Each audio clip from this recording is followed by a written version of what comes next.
तो देखो यार, आज हम स्टार्ट करने जा रहे हैं current national policy on skill development. ठीक है, हमारे देश में स्किल डेवलपमेंट के फील्ड में क्या नेशनल पॉलिसी बनी हुई है। ठीक है, इसके बारे में हम चर्चा करेंगे। तो लेट्स मूव फर्दर।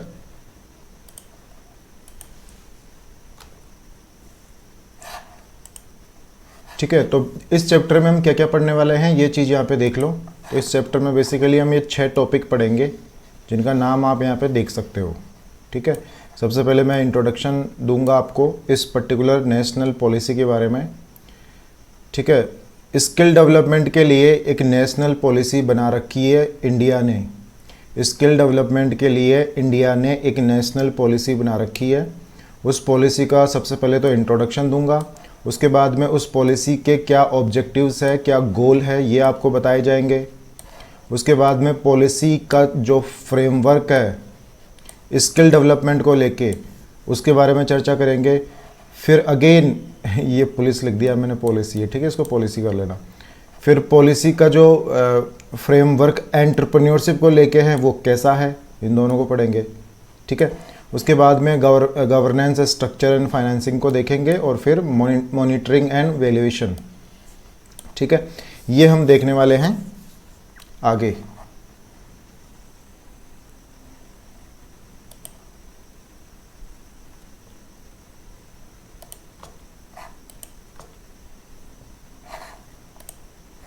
ठीक है, तो इंट्रोडक्शन की ठीक है, इंट्रोडक्शन की बात कर लेते हैं यहाँ पे। ठीक है, तो इंट्रोडक्शन के अंदर देखो यार, यहाँ पे 62% population of India is in working age. क्या मतलब है इसका? वर्किंग एज होती है 15 साल से लेके 59 ईयर्स तक। 60 साल पे तो रिटायर हो जाता है बंदा। ठीक है, वर्किंग एज ये होती है। ठीक है, और आपने चाइल्ड लेबर का नाम सुना होगा, तो अंडर 14 वाले क्या होते हैं? Child labour. ठीक है, तो ये भी आपसे पूछा जा सकता है या फिर पता होना चाहिए एटलीस्ट। ठीक है, उसके बाद में देखो 62% जो पॉपुलेशन है हमारे देश की, हमारे देश में कितनी पॉपुलेशन है? 142 करोड़ लगभग। आज की डेट में 2023 में 142 करोड़ पॉपुलेशन है। तो इसका 62% तो क्या है? काम करने लायक है, कामकाज करने लायक है। मतलब जिनकी उम्र कितनी है? लगभग 15 साल से लेके 59 ईयर्स के बीच में है 62% लोगों की। ठीक है, दूसरा पॉइंट देखो, more than 54% population is under the age of 25 years. हमारे देश की 54% जो पॉपुलेशन है वो 25 साल से भी कम है। मतलब हमारा देश काफ़ी यंग है। ठीक है, अब यंग है लेकिन यंग लोगों के पास में कोई स्किल नहीं है, ये सबसे बड़ी प्रॉब्लम है। ठीक है, जो एवरेज एज है हमारे देश के लोगों की वो 29 ईयर्स है। आप ठीक है, ये काफ़ी अच्छी है। ठीक है, नहीं तो कई कंट्रीज़ में लगभग 40 साल है, 50 साल है। ठीक है, इंडिया में अच्छी है ये। ठीक है, तो ये चीज़ थोड़ा सा ध्यान रख लो, फैक्चुअल इन्फॉर्मेशन है, काम आएगी। ठीक है, उसके बाद में यहाँ पे हम एक चीज़ देखेंगे कि भाई इन द नेक्स्ट, इस पॉइंट पे ध्यान दो, in next 20 years labour force is expected to increase by 32% in Indian industries. तो जो लेबर है वो अगले 20 सालों में 32% बढ़ जाएगी। इसका ये मतलब है, देखो यहाँ पे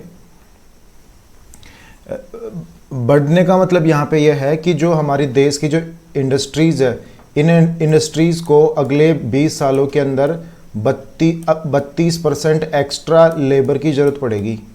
ठीक है, अगले 20 सालों में। लेकिन हमारे पास में जो भी लेबर है वो अनस्किल्ड लेबर है, और हमारे देश की जो इंडस्ट्रीज़ है उनको अगले 20 सालों में 32% और एक्स्ट्रा, मान लो इंडस्ट्रीज़ में 100 लोग काम कर रहे हैं तो 132 लोग काम करेंगे 20 सालों के बाद में। ठीक है, तो 32% और लेबर चाहिए। कौन सी वाली लेबर? स्किल्ड लेबर चाहिए। बट स्किल तो है ही नहीं हमारे देश की लेबर के पास में, केवल 5% लेबर के पास ही स्किल है। आगे बताऊंगा, 5% के पास ही स्किल है। तो हमें क्या करना चाहिए? हमें उनको स्किल प्रोवाइड करने का काम करना चाहिए। ठीक है, अगला पॉइंट यहाँ पे देखो, India can not only fulfil its own demand. ठीक है, देखो इंडिया केवल खुद की डिमांड ही पूरी नहीं कर सकता, जब rather India has potential to provide skilled workforce to the other developed countries, जहाँ पे बुढ़ापा आ रहा है, एजिंग हो रही है, ठीक है। तो इंडिया के पास में इतनी ज़्यादा पॉपुलेशन है और वो भी यंग पॉपुलेशन, कि अगर उस यंग पॉपुलेशन को स्किल दे दिया जाए, उसके अंदर स्किल डेवलपमेंट कर दिया जाए, तो इंडिया की जो खुद की इंडस्ट्री है उनकी डिमांड तो पूरी हो ही जाएगी, साथ ही साथ वर्ल्ड की बाकी कंट्रीज जहां पे मीडियन एज काफ़ी ज़्यादा है, जहां पे स्किल्ड लेबर की कमी है, उनको इंडिया सप्लाई कर सकता है, उनकी आवश्यकता को भी पूरी कर सकता है, ठीक है। ये अगला पॉइंट देखो, ministry of skill development and entrepreneurship, MSDE, ministry of skill development and entrepreneurship has taken the responsibility of producing skilled labour in huge quantity, ठीक है। तो MSDE ने जिम्मेदारी ली है कि भाई हम प्रोड्यूस करेंगे स्किल्ड लेबर, हम पैदा करेंगे स्किल्ड लेबर, हम सिखाएंगे लोगों को स्किल। इस मिनिस्टर ने इस चीज़ की जिम्मेदारी ली है, ठीक है। नेशनल स्किल डेवलपमेंट पॉलिसी 2009 में बनाई गई थी और जिसको 2015 में रिवाइज किया गया था। देखो रिवीजन तो चलता रहता है, ठीक है। पहले सबसे पहले ये बनी थी 2009 के अंदर, तो ये चीज़ आपको पता होनी चाहिए, ये चीज़ आपको पता होनी चाहिए। आगे बढ़ते हैं। तो as a outcome of national policy on skill development, देखो नेशनल पॉलिसी बनाई गई स्किल डेवलपमेंट के लिए, ठीक है। उसके परिणाम स्वरूप as a result national skill development corporation भी बनाया गया, ठीक है। देखो 2009 में क्या बनाई गई, national policy on skill development बनाई गई, तो उसको बनाया तो फिर पता चला कि यार इस पॉलिसी को हिंदुस्तान में अच्छी तरीके से लागू करने के लिए कुछ और डिपार्टमेंट्स की ज़रूरत पड़ेगी, कुछ और ऑर्गेनाइजेशंस की ज़रूरत पड़ेगी। तो एक ऑर्गेनाइजेशन बनाया गया जिसका नाम है नेशनल स्किल डेवलपमेंट कॉरपोरेशन, ठीक है। ये भी 2009 में एस्टेब्लिश किया गया था। इसका मेन फंक्शन क्या है, ये चीज़ आपको पता होनी चाहिए, to promote private sector participation through innovative funding models, ठीक है। तो इस कॉरपोरेशन का क्या काम है, प्राइवेट सेक्टर को पार्टिसिपेट करवाना, ठीक है। प्राइवेट सेक्टर को पार्टिसिपेट करवाना स्किल डेवलपमेंट में। प्राइवेट सेक्टर को पार्टिसिपेट कैसे करवाएंगे भाई, जैसे मान लो ये कोई इंडस्ट्री है, यहाँ पे सपोज ये कोई इंडस्ट्री है X, ठीक है। मान लो ये ऑटोमोबाइल इंडस्ट्री है, ठीक है। ये क्या बनाती है, ऑटोमोबाइल्स बनाती है, ठीक है।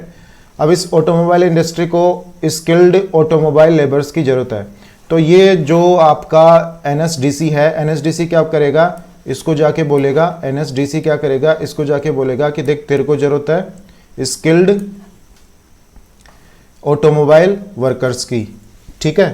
तो तेरे को मिल सकते हैं, तू थोड़ा सा पैसा इन्वेस्ट कर, ठीक है। हमने एक ITI कॉलेज खोल रखी है।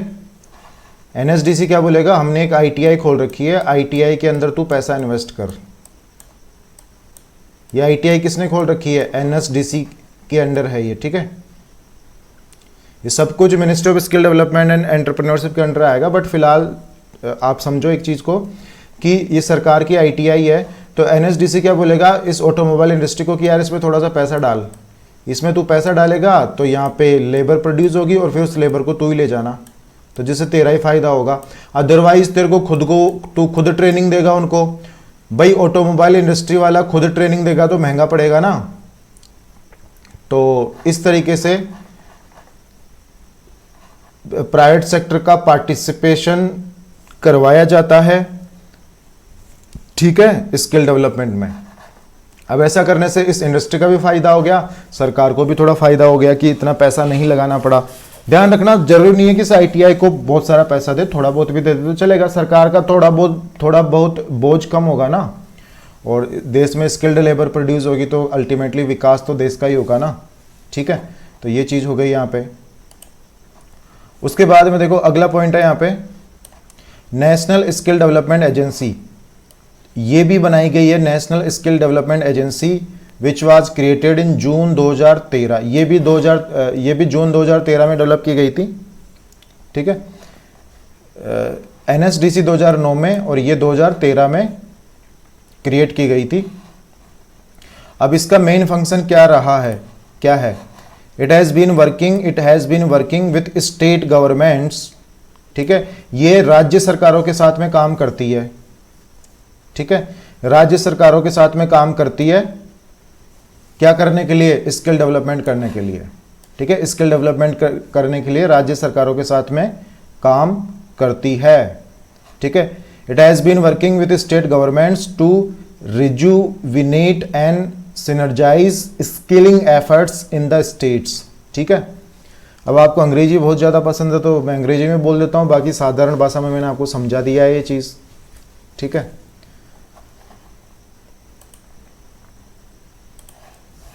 उसके बाद में यहाँ पे देखो 9th पॉइंट।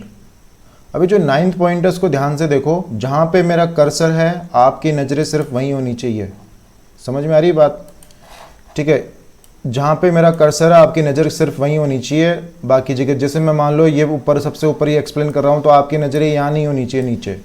अगर नीचे नज़रें लगा दोगे, नज़रें गाड़ दोगे तो फिर क्या होगा, आप समझ नहीं पाओगे। आपका देखो आपके दिमाग के अंदर बहुत सारी इन्फॉर्मेशन अगर एक साथ जाएगी आपकी आइज़ के थ्रू तो आपका दिमाग गर्म हो जाएगा, और दिमाग गर्म हो गया तो उसके समझने की कैपेसिटी कम हो जाती है, ठीक है। तो जहाँ पे मेरा कर्सर है सिर्फ वहीं पे ध्यान दो, ठीक है। The national policy on skill development and entrepreneurship 2015 laid out skill India mission, ठीक है।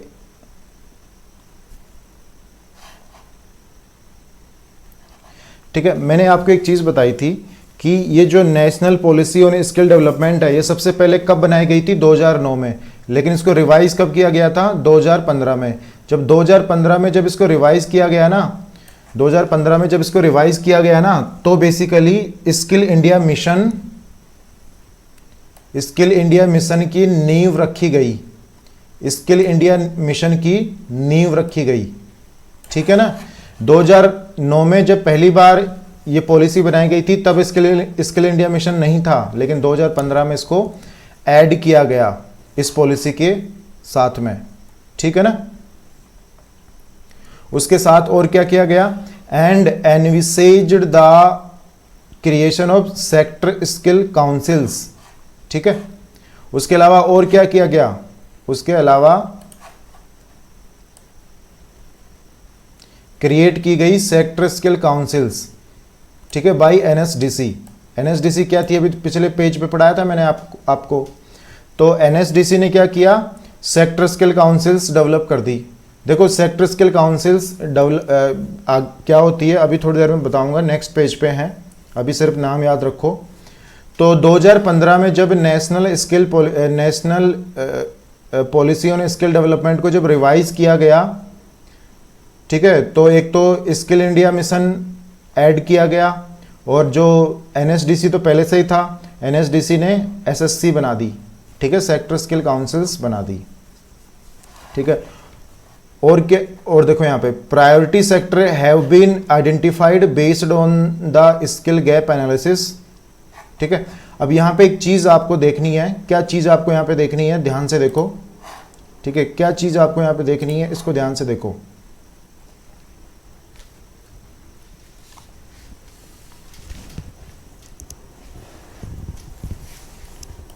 इसको मैं थोड़ा सा नीचे कर देता हूं, ठीक है।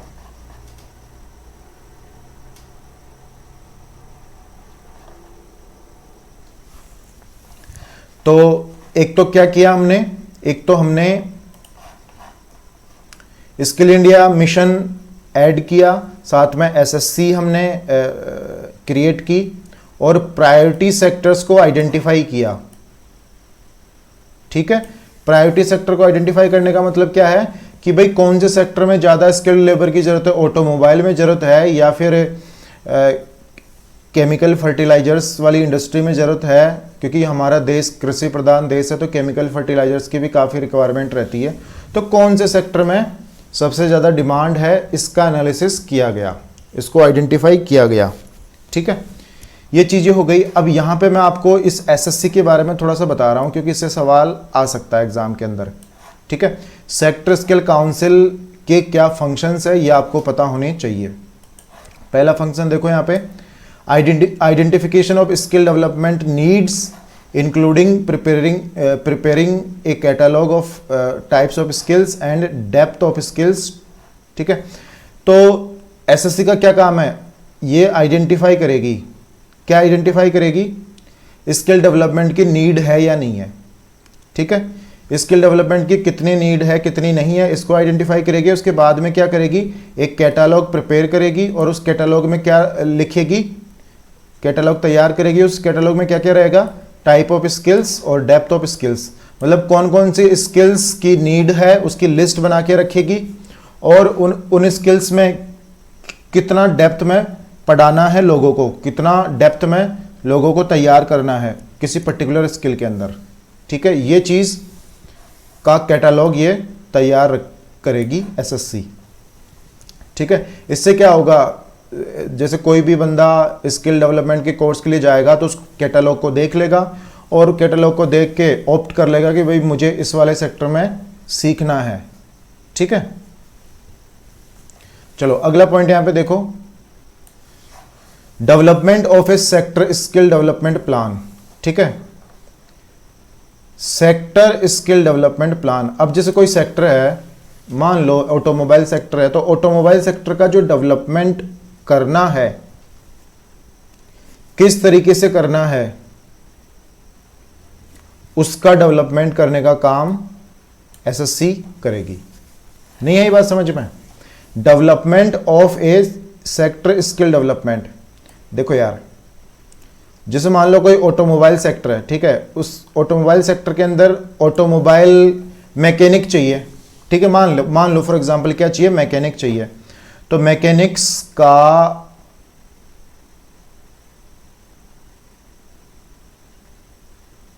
ज़्यादा से ज़्यादा प्रोडक्शन शब्द इस्तेमाल करना तो गलत होगा, लेकिन ज़्यादा से ज़्यादा मैकेनिक क्रिएट करना इसका काम रहेगा, क्योंकि सेक्टर का डेवलपमेंट तो तभी होगा ना। और सेक्टर की जो स्किल क्या है वो है ऑटोमोबाइल्स के बारे में जानकारी देना। तो ऑटोमोबाइल्स के बारे में जानकारी के ऊपर बहुत सारा रिसर्च करना इसका काम रहेगा। ठीक है, और फिर उसको सिखाना, इसका सिखाने के लिए तो खैर अलग अलग एजेंसीज है, बट एसएससी केवल क्या करेगी, उस स्किल को उस स्किल पर रिसर्च करेगी, उस स्किल का और विकास करेगी और उसका एक सिलेबस तैयार करेगी। उस सिलेबस को फिर जो भी आईटीआई है जो ट्रेनिंग दे रही है उसको दे दिया जाएगा। तो बेसिकली एसएससी का काम सिर्फ इतना सा है कि किसी भी स्किल को उठाना और उस स्किल पे रिसर्च करना और उस स्किल पे रिसर्च करके नई नई चीज़ें उसमें ऐड करना और एक बहुत अच्छा सिलेबस तैयार करना जिससे किसी पर्टिकुलर सेक्टर का, किसी पर्टिकुलर इंडस्ट्री का डेवलपमेंट हो सके। ठीक है, इसको इस तरह से समझो। तीसरा पॉइंट यहाँ पे देखो, जहाँ पे मेरा कर्सर है वहीं पे ध्यान रहना चाहिए आपका। Determining skills standards and qualifications. क्या मतलब है इसका? इसका मतलब यह है कि कोई भी जो स्किल है उसका क्या स्टैंडर्ड होना चाहिए, मतलब उसको कितना डेप्थ में पढ़ाया जाना चाहिए और फिर पढ़ाने के बाद में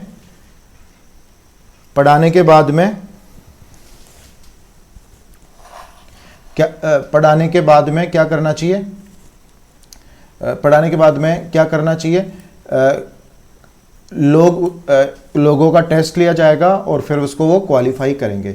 हालांकि टेस्ट पहले भी लिया जा सकता है, लेकिन आजकल तो एडमिशन जो होते हैं वो ओपन टू ऑल होता है। ठीक है, अदरवाइज होना क्या चाहिए कि भाई एडमिशन लेने से पहले, किस में एडमिशन लेने से पहले, किसी भी स्किल सिखाने वाले इंस्टीट्यूट में एडमिशन लेने से पहले एक क्वालिफिकेशन फिक्स होनी चाहिए कि भैया ये चीज़ होनी चाहिए। ठीक है, उसके बाद ही उसका एडमिशन होना चाहिए। तो बेसिकली इस एसएससी का काम क्या है, एसएससी का एक और ये वाला काम क्या है, एक तो ये डिसाइड करना कि भाई जो स्किल है उस स्किल में क्या क्या सिखाना चाहिए, कौन कौन सी चीज़ें सिखानी चाहिए, एक स्टैंडर्ड सेट करना का होता है इसका काम। एक स्किल के लिए एक स्टैंडर्ड सेट कर देंगे कि जैसे मान लो कोई कारपेंटर है तो कारपेंटर को क्या क्या काम आना चाहिए। एक कारपेंटर तो उसको भी बोलते हैं कि भाई आपने क्या बना दिया, एक दरवाज़ा बना दिया, ठीक है। एक कारपेंटर वो भी होता है जो अलमीरा बनाना जानता है। तो बेसिकली एक डिफाइन करता है ये, ठीक है, स्टैंडर्ड कि कारपेंटर को क्या क्या चीज़ें आनी चाहिए अगर कारपेंटर कोई सर्टिफिकेट लेता है तो, ठीक है। और क्वालिफिकेशन मतलब कोई सर्टिफिकेट उनको दे दिया जाएगा कोई एग्ज़ाम करवा के, ठीक है। ये and getting them notified as per, अब देखो NSQF इसकी फुल फॉर्म एग्जाम में आ सकती है, नेशनल स्किल क्वालिफिकेशन फ्रेमवर्क, ठीक है। तो ये जो नेशनल स्किल क्वालिफिकेशन फ्रेमवर्क है ये क्या है, बेसिकली ये इसके अनुसार जिन लोगों ने वोकेशनल ट्रेनिंग ले ली है, जिन लोगों ने स्किल डेवलपमेंट का कोर्स कर लिया है, अब उनको कोई एग्ज़ाम पास करना है, ठीक है। अब वो एग्ज़ाम कैसा होगा वो ये फ्रेमवर्क तय करता है, ठीक है। इस चीज़ का आपको ध्यान रखना है यहाँ पे। उसके बाद में यहाँ पे देखो examination and certification process in accordance with NSQF, ठीक है। ये तो मैंने पहले ही बता दिया कि भाई एग्जामिनेशन होगा, ठीक है, एग्जामिनेशन होगा ही होगा, ठीक है। और उसके बाद में सर्टिफिकेट दिया जाएगा जो लोग पास हो जाएंगे उनको, और किसके तहत, NSQF के तहत, ठीक है। और NSQF के अलावा NSQC national skill qualification committee ये भी डिसाइड करती है कि किस तरह का पेपर होना चाहिए और किस तरह का पेपर होना चाहिए, उस पेपर की क्या स्कीम होनी चाहिए, ऑब्जेक्टिव होना चाहिए, कन्वेंशनल होना चाहिए, कितना वेटेज थ्योरी को देना चाहिए, कितना प्रैक्टिकल को देना चाहिए। ये सब काम कौन डिसाइड करता है, NSQC एंड NSQF, ठीक है ना। तो इन चीज़ों को समझने की कोशिश करो यार, साफ साफ लैंग्वेज में साधारण भाषा में समझा रहा हूँ और साधारण भाषा में लिखा हुआ है यहाँ पे, ठीक है। उसके बाद में आप यहाँ पे देखो plan and facilitate the execution of training of trainers along with NSDC and states, ठीक है। तो बेसिकली क्या करता है, प्लान बनाता है, ठीक है, और उन प्लान को फिर एग्जीक्यूट करता है। किस तरह के प्लान बनाता है, जो ट्रेनिंग इंस्टीट्यूट्स है उसके अंदर जो टीचर पढ़ाते हैं उनको ट्रेनिंग देने का काम करता है बेसिकली ये, ठीक है। उनको ट्रेनिंग किस तरह से दी जा सकती है उसका प्लान ये बनाता है और उस प्लान को फिर एग्जीक्यूट भी करता है, साफ साफ लिखा हुआ है। और ये किसके साथ में मिलकर करता है, NSDC के साथ में मिलकर करता है, स्टेट्स के साथ में मिलकर करता है, ठीक है। उसके बाद में प्रमोशन ऑफ एकेडमिक एक्सीलेंस, ठीक है। एकेडमिक एक्सीलेंस को प्रमोट करने का मतलब ये हो गया यहाँ पे कि जो ट्रेनिंग इंस्टीट्यूट्स के अंदर जो आपको आपका स्किल डेवलपमेंट करवाया जा रहा है उसको और प्रमोट करना, ठीक है। उसको और प्रमोट करना का मतलब ये है कि उसका जो स्टैंडर्ड है, उसकी जो क्वालिटी है उसको दिन ब दिन बढ़ाते रहना, ठीक है ना, ये इसका मतलब है। उसके बाद में ये वाला पॉइंट देखेंगे यहाँ पे, paying particular attention to skilling needs of ST/ST, ठीक है, differently able and minority groups, ठीक है। ये तो आप सिंपल सा सेंटेंस है, आप समझ सकते हैं इसको। उसके बाद में ensuring that the person trained and skilled in accordance with the norms मतलब rules laid down are assured of employment and a decent wages. SSC का ये काम भी है कि भैया अगर हमने लोगों को वोकेशनल ट्रेनिंग दे दी है, उनका स्किल डेवलपमेंट कर दिया है as per rules, as per norms, ठीक है, उनको सर्टिफिकेट भी दे दिया है एग्जाम लेके, अब उनको नौकरी मिलनी चाहिए प्राइवेट सेक्टर के अंदर, कहीं पे भी उनको नौकरी मिलनी चाहिए। ये बात इंश्योर करना किसका काम है, SSC का, ठीक है, सेक्टर स्किल काउंसिल्स का, ठीक है। अब ये इसके ऊपर एक ऑब्जेक्टिव आएगा, बट मैं ये चाहता हूं कि यार आप जब एग्जाम में कहीं किसी क्वेश्चन में लिखा हुआ जाए सेक्टर स्किल काउंसिल तो आप घबराओ नहीं इसको देख के, तो आपको ये लगे कि यार सर ने पढ़ाया था, आपको ये लगे कि सर ने पढ़ाया था, हम ही इसको ढंग से नहीं पढ़ के आए। चलो आगे बढ़ते हैं, ठीक है। अब इंट्रोडक्शन ही चल रहा है अभी अपना। इंट्रोडक्शन में देखो एक चीज, the country has a big challenge ahead as it is estimated that only 6.49% of the total workforce in India has undergone formal skill training as compared to, ठीक है। तो इंडिया में बेसिकली क्या है ना, 5% वर्कफोर्स के पास ही फॉर्मल मतलब official formal skill training मिली हुई है। केवल हमारे देश की 5% वर्कफोर्स को ही फॉर्मल स्किल ट्रेनिंग मिली हुई है। अब इनफॉर्मल क्या होता है, देखो जैसे मान लो किसी को कारपेंटर बनना है, एक तरीका तो यह है वो किसी आईटीआई में चला जाए, तो आईटीआई में जाके कारपेंटर बन गया, तो वो एक फॉर्मल ट्रेनिंग उसने ले ली। दूसरा यह है कि उसके चाचा जी कारपेंट्री का काम करते हैं, वो उनके अंडर 2-3 साल काम कर लेता है और सीख जाता है, वो इनफॉर्मल ट्रेनिंग हो गई। ठीक है, तो फॉर्मल ट्रेनिंग हमारे देश के अंदर सिर्फ 5% वर्कफोर्स के पास ही है, बाकी तो बेचारी या तो अनस्किल्ड है या फिर इनफॉर्मल स्किल के साथ में अपना कामकाज कर रही है। ठीक है, आप बाकी कंट्रीज का देखो यार, यहां पे एज कंपेयर टू 68% है यूके की जो वर्कफोर्स है, उस वर्कफोर्स में से लगभग 68% लोगों के पास में फॉर्मल स्किल ट्रेनिंग प्राप्त है।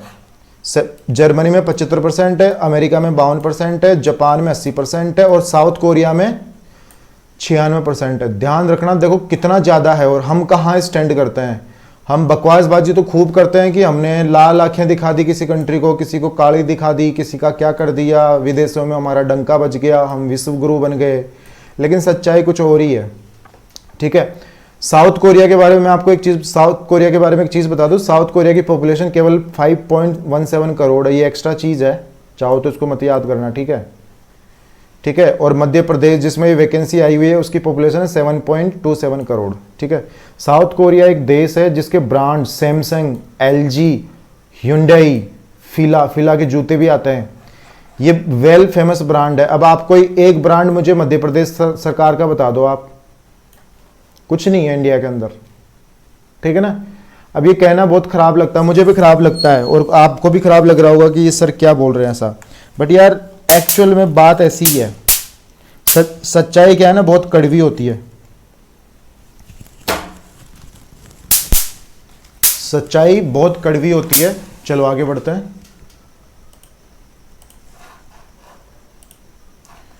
अगला पॉइंट यहां में देखेंगे हम, the number of people who enter the workforce age group every year। workforce age group क्या है, 15 से 59। हर साल हमारे देश में लगभग 2.5 करोड़ के आसपास, 26 मिलियन के आसपास, 2.5-3 करोड़ के आसपास। आप एग्जैक्ट डाटा याद नहीं रख पाओ तो ये याद रख लेना कि 2.5 करोड़ लोग वर्कफोर्स का हिस्सा बन जाते हैं। ठीक है, हर साल, मतलब हर साल नए 2.5 करोड़। तभी तो बीजेपी गवर्नमेंट ने बोला था कि हम 2 करोड़ नौकरियां निकालेंगे हर साल। ठीक है, वो तो खैर नहीं निकाल पाए, बट मैं आपको बता रहा हूं यहां पे कि 2.5 करोड़ लोग हमारे देश में हर साल वर्कफोर्स को ज्वाइन कर लेते हैं, जो कि अनस्किल्ड है। 95% क्या है, अनस्किल्ड है। ठीक है, अब ये जो 2.5 करोड़ है ना, इसमें से 1.5 करोड़ के आसपास ऐसे हैं जिनके पास में बिल्कुल ही स्किल नहीं है। ये बिल्कुल ही, ये समझ लो कि अनस्किल्ड लेबर है। 1.5 करोड़, 2.5 करोड़ में से 1.5 करोड़ तो बिल्कुल ही खत्म है, इनका कुछ नहीं हो सकता, ये सिर्फ मजदूरी कर सकते हैं और इनको चाहिए काम अब। ठीक है, ये देश की गरीबी बढ़ा रहे हैं, देश का विकास नहीं होने दे रहे। अब इनमें इनकी भी गलती नहीं है, सरकार की गलती है, लेकिन सरकार को गाली में दे नहीं सकता। ठीक है, सरकार को गाली में दे नहीं सकता। चलो आगे बढ़ते हैं। ये वाला पॉइंट देखो अब यहाँ पे, at present India has approximately 300 million unskilled workforce. ठीक है, ये तो जो मैंने ऊपर बताया ना, ये तो हर साल का जुगाड़ है, हर साल ऐसा हो रहा है।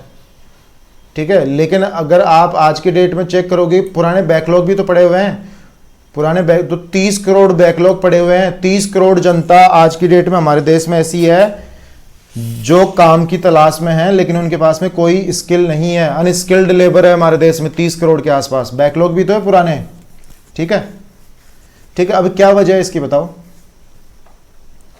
क्यों हमारे देश की लेबर हमारे देश की लेबर के पास में स्किल नहीं है? बताओ, कारण बताओ इसका। आपको क्या लगता है क्यों नहीं है? कुछ तो कारण होगा ना,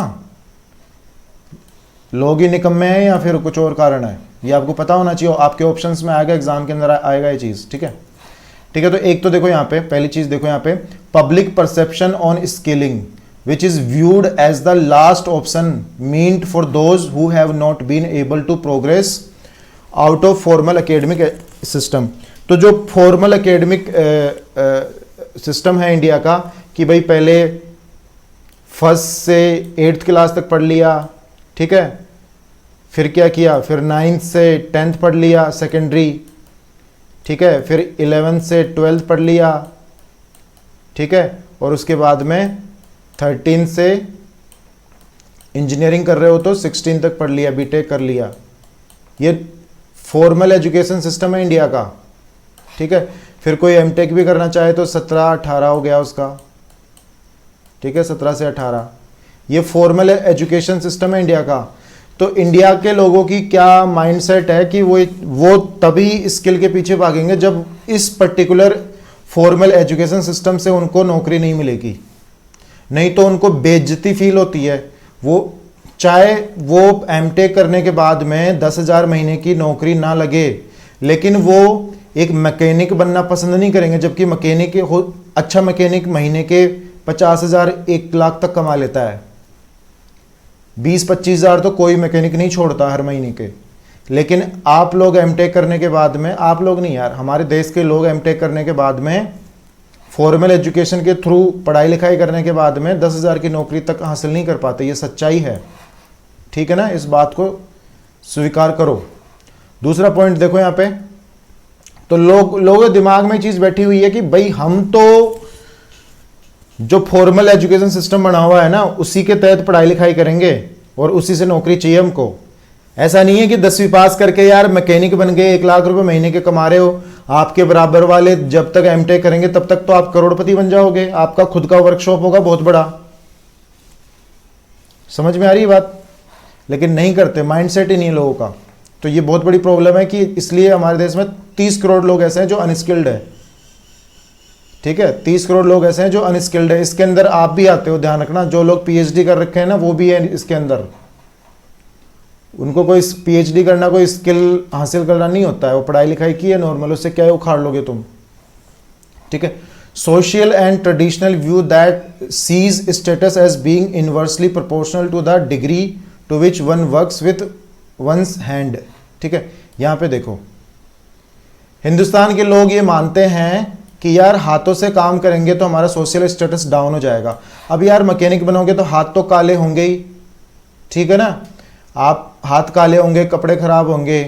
कारपेंटरी का काम करोगे तो भी कपड़े खराब होंगे, हाथों से ही काम करना पड़ेगा। पेंटर का काम करोगे तब भी आपके कपड़े खराब होंगे और हाथों से काम करना पड़ेगा। तो लोगों को लगता है, हिंदुस्तान के लोगों को लगता है, ट्रेडिशनल माइंडसेट है कि यार ये तो गलत बात है, हमारा बच्चा तो ये काम नहीं करेगा। हमारा बच्चा चाहे किसी बीपीओ के अंदर 12,000 की नौकरी कर लेगा, लेकिन मैकेनिक बन के 50,000 महीने नहीं कमाएगा, ठीक है। माँ बाप ये चाहते हैं कि हमारा बच्चा तो 12,000 की नौकरी कर ले आराम से एसी में बैठ के, कोई दिक्कत नहीं है, लेकिन उसको मैकेनिक बनाना पसंद नहीं करेंगे, जबकि मैकेनिक 50,000 1 लाख महीने कमा सकता है। तो लोगों का माइंडसेट ही ऐसा है, क्या कर सकते हैं, सीखना ही नहीं चाहते। मैं ये नहीं कह रहा कि ये पूरी की पूरी गलती सोसाइटी के माइंडसेट की है, सरकार की भी गलतियां हैं इसके अंदर, ठीक है ना, सरकार की भी गलतियां हैं। ऐसा नहीं है कि, अब देखो लोगों का माइंडसेट ऐसा क्यों है, क्योंकि लोग पढ़े लिखे ही नहीं है। अब जिनके माँ बाप पढ़े लिखे नहीं है वो तो ये सोचेंगे ना कि सरकारी नौकरी सब कुछ है और हमारा बच्चा मैकेनिक तो नहीं बनेगा चाहे कुछ ही हो जाए। तो वो पढ़े लिखे होते हैं माँ बाप तो कोई दिक्कत नहीं होता, वो बच्चों को अलाउ कर देते, ठीक है।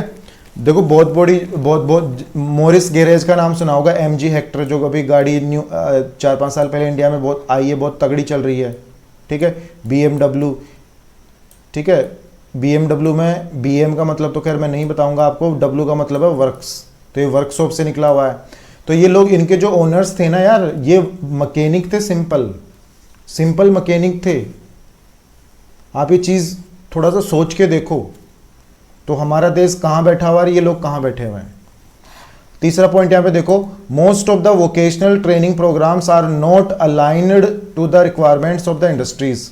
ठीक है, हाँ ये तो अब सरकार की गलती है, क्योंकि इंडस्ट्रीज को जैसी स्किल्स चाहिए वैसी स्किल्स हमारे जो ITIs है, industrial institute, industrial training institute जो है, ITIs है, उनका जो सिलेबस है, उनकी जो ट्रेनिंग है वो इंडस्ट्रीज के अकॉर्डिंग नहीं है। तो ये तो सरकार की गलती है पूरी तरीके से। ठीक है, और जो सोसाइटी का माइंडसेट है ये भी सरकार की गलती है, क्योंकि सोसाइटी है ही अनपढ़, तो अनपढ़ लोग तो अनपढ़ की तरह सोचेगा ना, उसका माइंडसेट ब्रॉड कैसे हो सकता है? उसका माइंडसेट ब्रॉड नहीं हो सकता, सीधी सी बात ये अनपढ़ आदमी का, ज्यादा उम्मीद नहीं कर सकते आप अनपढ़ आदमी से।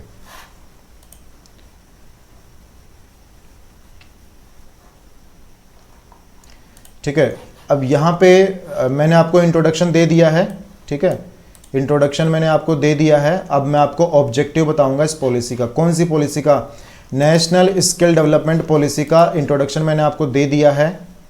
इंट्रोडक्शन में बस केवल एक ही चीज़ मैंने आपको बताई, कुछ फैक्ट्स बताए हैं और सच्चाई क्या है हमारे देश में स्किल डेवलपमेंट के, वो अब उसके बारे में थोड़ा सा मैंने आपको बताया है कि वाकई हमारे देश के लोगों को स्किल डेवलपमेंट की ज़रूरत है।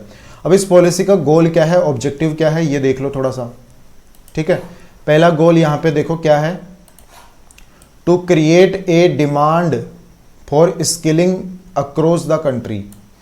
मतलब देश में डिमांड करना किस चीज की, कि भाई स्किल तो सीखनी पड़ेगी, बिना स्किल के काम नहीं चलेगा। तो बेसिकली सरकार, इस पॉलिसी के तहत सरकार क्या करेगी, मार्केटिंग करेगी स्किल की। स्किल का मतलब यह है कि लोगों को जागरूक करेगी, लोगों को बताएगी कि भाई तुम आओ और सीखो, हम लगाएंगे आपको काम धंधा। उसकी मार्केटिंग करेगी टीवी के माध्यम से, न्यूज़ चैनल्स के माध्यम से, अखबार के माध्यम से, जगह जगह पे एडवर्टाइजमेंट देके, सेमिनार वर्कशॉप करके इसकी मार्केटिंग करेगी कि भैया स्किल सीख लो। तभी तो स्किल की डिमांड क्रिएट होगी सोसाइटी में, तभी तो लोग स्किल सीखने के लिए आएंगे। नहीं तो लोग तो क्या सोच के बैठे हैं कि हमारा बच्चा तो 12,000 की नौकरी कर लेगा, लेकिन मैकेनिक बन के उसको 1 लाख की नौकरी नहीं लगने देंगे हम, चाहे कुछ हो जाए। माँ बाप ही दुश्मन बने हुए हैं बच्चों के। ठीक है, तो स्किलिंग की डिमांड क्रिएट करना इस पॉलिसी का एक गोल है।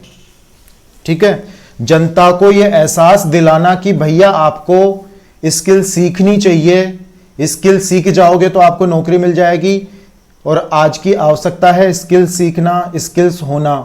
इस बात का एहसास जब जनता को दिलाया जाएगा तभी तो वो स्किल सीखने के लिए सरकार के पास आएगी, और तभी तो डिमांड क्रिएट होगी स्किलिंग की। ठीक है, तो ये काम हो गया। दूसरा देखो यहाँ पे point, to correct and align skilling with require competencies. ठीक है, कुल मिला के बात यह है यहां पे कि जो स्किल्स सिखाई जाएगी जनता को, वो स्किल्स इंडस्ट्री को जो रिक्वायर्ड, इंडस्ट्री का जो रिक्वायरमेंट है उसके तहत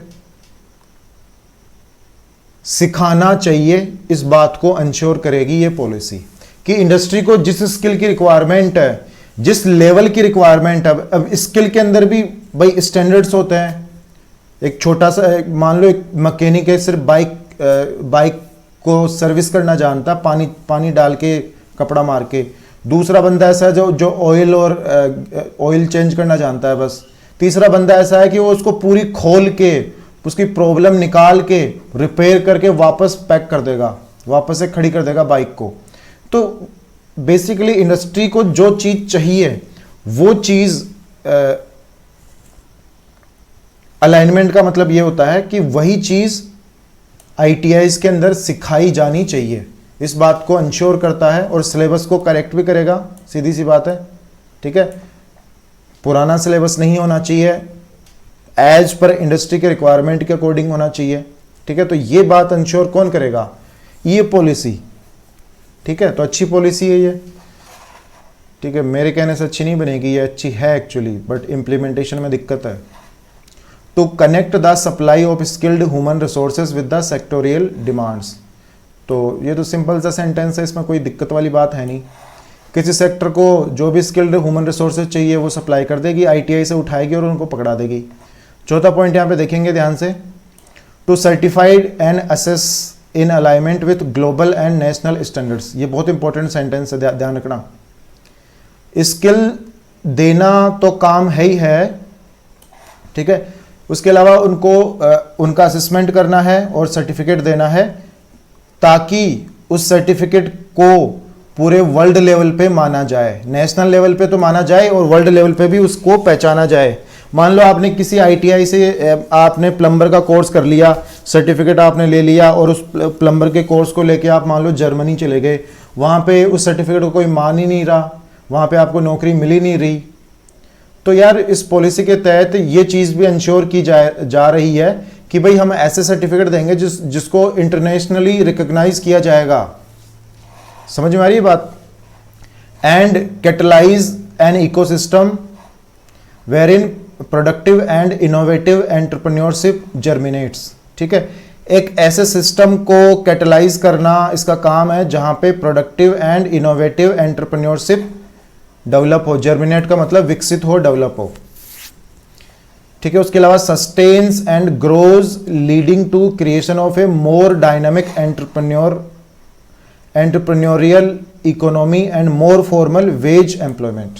ठीक है, कुल मिला के बात यह है, ये जो लास्ट वाला चौथा पॉइंट है, इसमें एक चीज तो यह है कि भाई यहां से लेके यहां तक ये क्या बोल रहा है, यहां तक ये बोल रहा है कि लोगों को जो स्किल दी जाएगी उस स्किल के बाद में उनका एग्जाम लिया जाएगा, मतलब असेसमेंट किया जाएगा, उन्होंने क्या सीखा, उसके बाद में उनको सर्टिफिकेट दिया जाएगा और उस सर्टिफिकेट को नॉट ओनली नेशनल लेवल बल्कि उसको इंटरनेशनल लेवल पे, ग्लोबल लेवल पे भी रिकॉग्नाइज किया जाना चाहिए, उसको पहचाना जाना चाहिए। हमारे देश का प्लम्बर किसी आईटीआई से सर्टिफिकेट लेता है प्लम्बिंग के कोर्स का, तो वो अगर जर्मनी जाके नौकरी मांगता है प्लम्बर की तो उसको वहां मिलनी चाहिए। ठीक है, एक तो ये काम हो गया। दूसरा, हमारे देश में प्रोडक्टिव एंड इनोवेटिव एंटरप्रेन्योरशिप का जो इकोसिस्टम है उसको बहुत फास्ट स्पीड से ग्रो करवाना।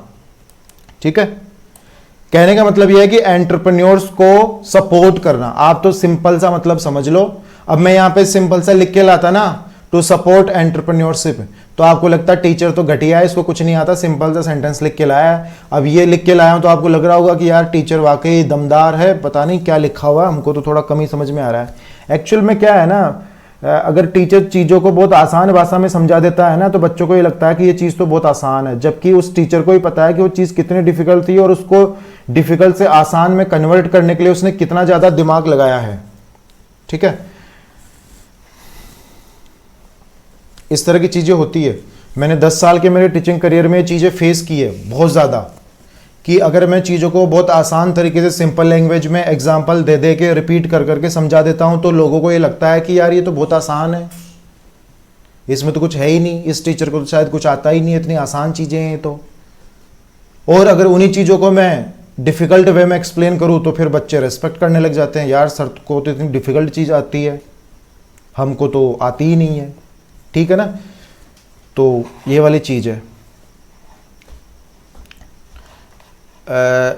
And formal wage employment. ठीक है, तो बेसिकली क्या है ना, जो वेज का मतलब होता है मजदूरी, रोजाना जो डेली वेजेस होती है ना, जिसको मजदूरी पगार बोलते हैं, बेसिकली पगार। ठीक है, तो वो जो पगार का जो सिस्टम है ना वो फॉर्मल होना चाहिए, प्रॉपर होना चाहिए। ठीक है, ऐसा नहीं कि ठेकेदार ने कुछ ही पकड़ा दिया कि ठीक है 300 रुपये में लाया था फिर बाद में उसको 250 रुपये पकड़ा के भेज दिया, नहीं, ऐसा सिस्टम नहीं होना चाहिए। प्रॉपर यार लाइसेंस होना चाहिए ठेकेदार के पास में, जो भी लेबर उसके पास में काम करना आ रहा है वो अपना थंब का इंप्रेशन लगाएगा, आधार कार्ड से उसका कनेक्ट होगा, उसको आइडेंटिफाई किया जाएगा, उसका बैंक अकाउंट कनेक्ट होगा, जैसे ही वो काम कंप्लीट करता है उसके अकाउंट में पैसे आ जाएंगे। या फिर वो पढ़ा लिखा नहीं है तो वो बैंक में जाके अपने पैसे निकाल सकता है।